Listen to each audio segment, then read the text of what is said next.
Good morning. It is about 6:30. I'm currently waiting on my daughter to get done with her training session this morning. By the time it hits 8 a.m., I have drove to the school 3 times. Once to drop her off at 5:45, again at 7 to pick her up, and to drop her off again at 7:45. So it's pretty funny, and we've only got 2 more days of that left because tryouts are next week. And honestly, I don't mind. I don't mind getting up this early at all. It makes me feel better. I feel more productive, especially being on this diet. Yesterday was an extremely productive day. I wish I could just crush it like I did yesterday every day. I would have absolutely no backup at work whatsoever if I could have every day be as productive as yesterday. So today is day 24, and I did a little bit of a video yesterday while I was in the school line, and I don't know if I'm going to be able to use it or not. So I was in the school line yesterday, and I'll just go ahead and just tell the story here in case I can't use the video. I haven't reviewed it. But I was in the car line yesterday, and it just suddenly dawned on me that I wasn't sleepy. I usually always get that midday slump. So usually about 2:30, 3 o'clock, time to go pick my daughter up from school. My energy is just tanking. And then, it'll kind of pick back up. But it's just that roller coaster. And I was in the car line yesterday. And again, I had a super productive day. 5 a.m. morning. I had went to the gym. I had done a ton of computer work that day, which usually mentally kind of exhausts me. Then the early morning, all that. So, there was just a lot of factors that normally would have made sure that I hit that midday slump. And usually I would either try to counteract it. This is prior to Carnivore. But either I would try to counteract it by like something sugary, or I would push through that slump and then just kind of be sluggish for a couple hours right there in the middle of the day. And then my energy would usually kind of start ramping back up. But I hadn't even thought to pay attention to that part of my day until yesterday. It dawned on me. I was like, I'm not tired. I feel great. I had perfect energy. I don't know how many times I'd been in that school line and found myself just like nodding off while waiting. And I'm not the only one. I can't even tell you guys how many times, and I'm sure all the parents that do the school line thing can probably relate, but how many times people have fell asleep in their car just waiting in line, and then when the line starts moving, they don't immediately realize, and people have to honk their horn to wake the person up, and then they'll take off. And it's because, by that point in our day, us parents have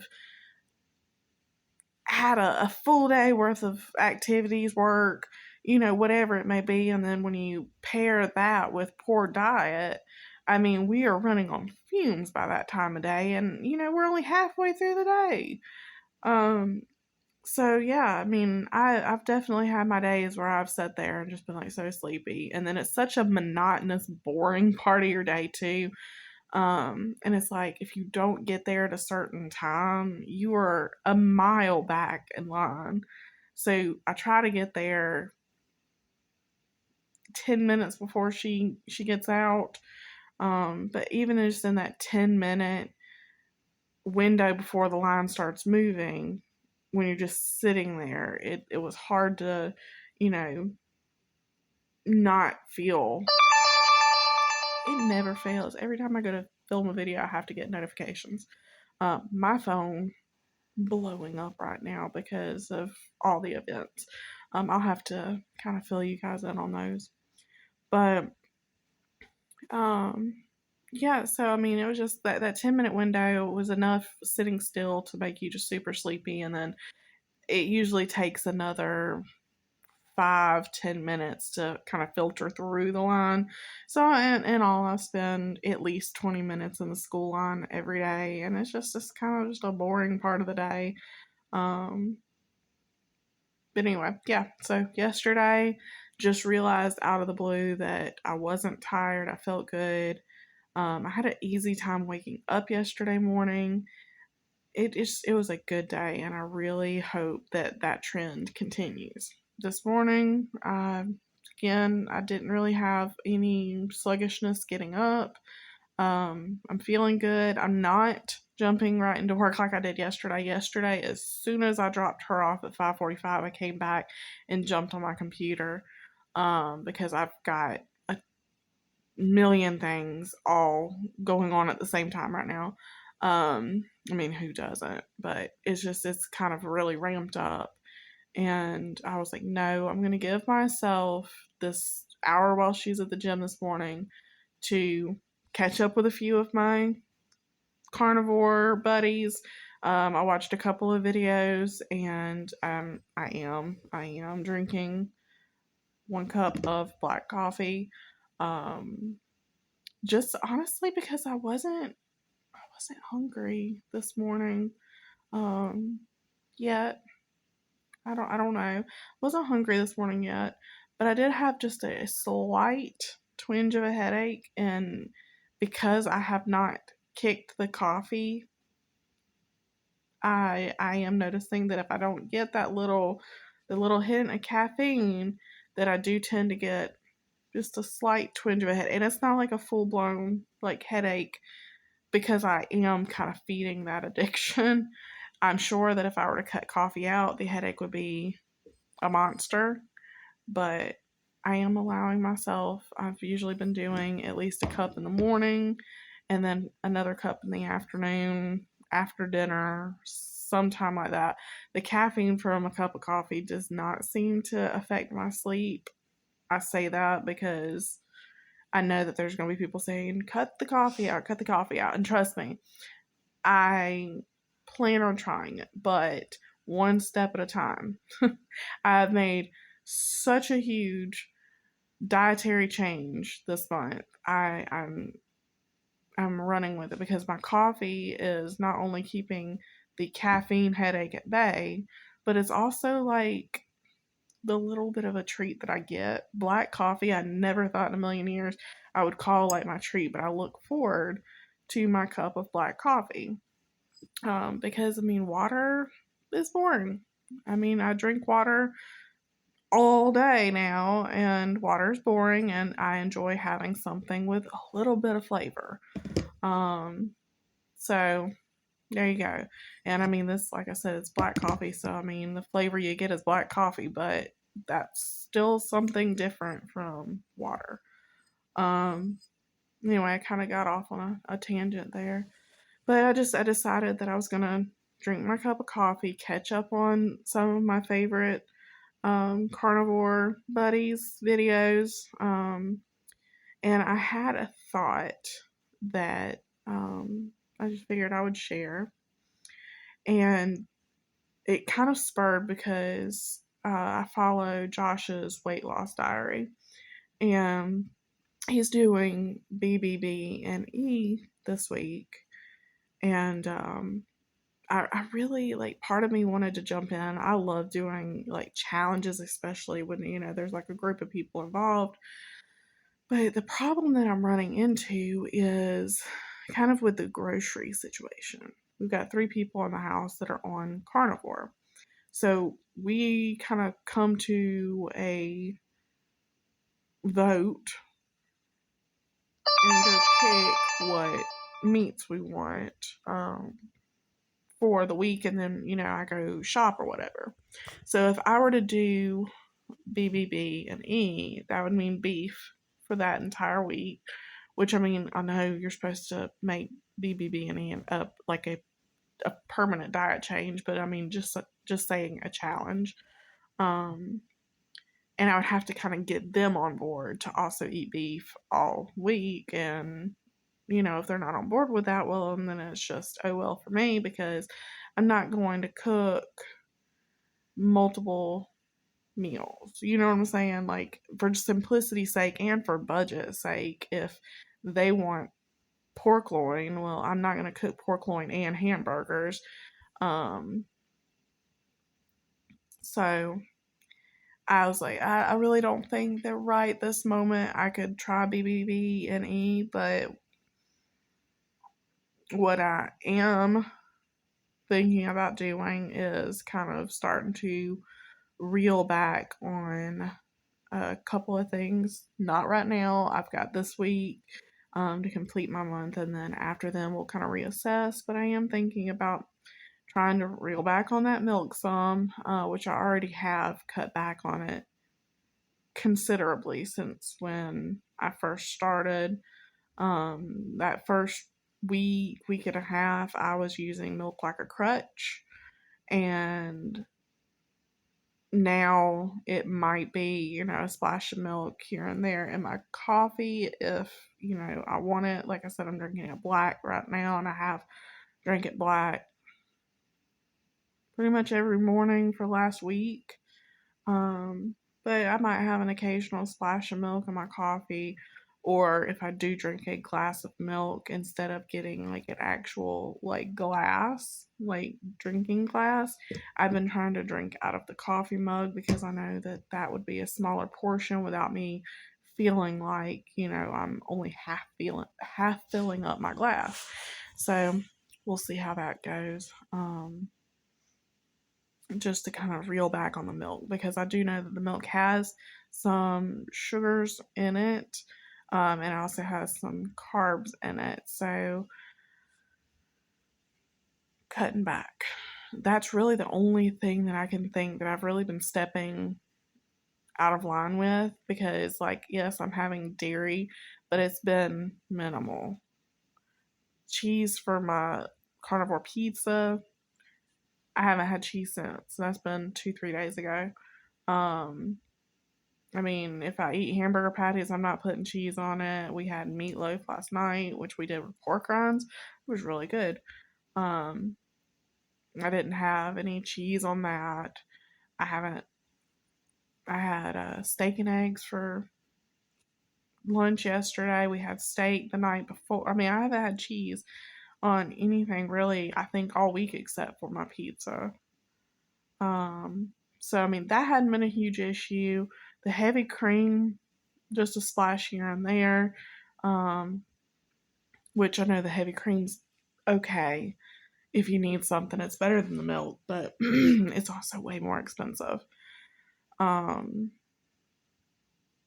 so if I'm gonna drink like a glass of something or like a mug of something, I don't want to drink that much heavy cream. I just fill it up with milk. So anyway, that's gonna be my plan, is to cut back on the milk some.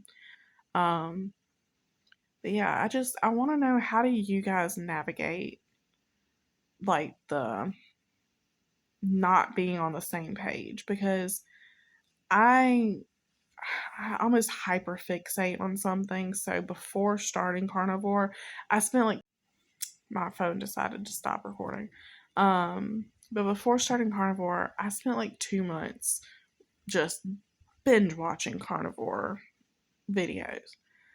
And I felt like I was researching. Like, I want to know what to expect. I want to know how to start. I want to know what people recommend meal wise. I want to know what people ran into, like, issue wise, and how to counteract that, so that if, starting off, I wasn't having like the typical reaction to the diet. Were there other people who push past that and still saw results?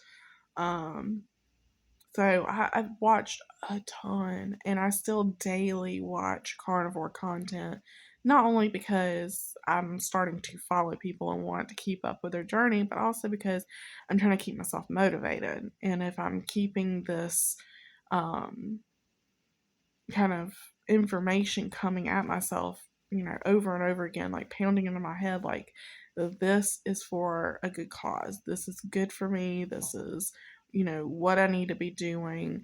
And that sometimes things don't seem like they're on course, but there's a lot of people who have went through that and pushed past it, and then they got a lot of very positive results. My husband and my father-in-law are going purely off of what I chit chat and tell them. They haven't like researched anything on their own, and so they're still kind of implementing these old um, like diet habits, these older um, mentalities. Because I mean, hearing it from me, I'm no nutrition expert, and they're aware of that, so they don't. I guess they don't quite take into consideration what I'm saying. It's like I need them to hear it from the mouth of the experts. So like, especially my father-in-law, he's still trying to restrict how much he's eating, like portion sizes. And I'm trying to tell him, like, use your hunger cues. Like, eat. Don't sit here, and like be hungry, be hungry, be hungry. And then just, when we go to eat, my portion sizes are often double of what he's eating because he's still trying to restrict. And like, even though I'm saying, like, y'all need to eat, they're not quite listening. And I think they're probably looking at my plate and being like, there ain't no way that she's doing this right, or there's no way that that's going to result in weight loss, or that's going to result in an improvement of health. But I'm trying to follow the people that I'm hearing this from. And again, this is an experiment. I don't know what I'm doing. I'm not the nutrition expert, but I can say that what I've been doing so far, one, I have lost weight. Two, I have lost size. And three, I feel good. So that tells me that something somewhere is going right. Um, so I'm not going to stop just because it seems unconventional in comparison to any other diet that we've done. Um, anyway, all this to say, how do you guys handle being on diet or on this diet with other people? Is everybody on the same page? Are you guys just kind of doing your own thing? Because that's what I feel like I'm kind of doing. Like, we're all eating the same meals. They are being super supportive of, eating carnivore, and they're enjoying it as well. But I can definitely tell that I feel like I have a little more fuel to my fire because I'm including things like the butter, which I know females are supposed to, have a little bit higher fat to protein ratio from what I'm understanding. Um, for like hormones, but like I'm including the butter and stuff like that, and they really haven't got on board with that kind of stuff. Um, but yeah, I feel like they could benefit from watching some of this content, but they just seem uninterested. They're just being supportive and following my crazy whim where I said, hey, I want to go carnivore first of the year, and they were like, what? And then I kind of explained, and they were like, okay, we'll try it, and just kind of blindly following right behind me. So my phone is wanting to run out of memory because I have a month's worth of videos on this phone that I need to go through and delete. Um, but yeah, I have to go get my kid from practice, so I will talk to you guys very soon.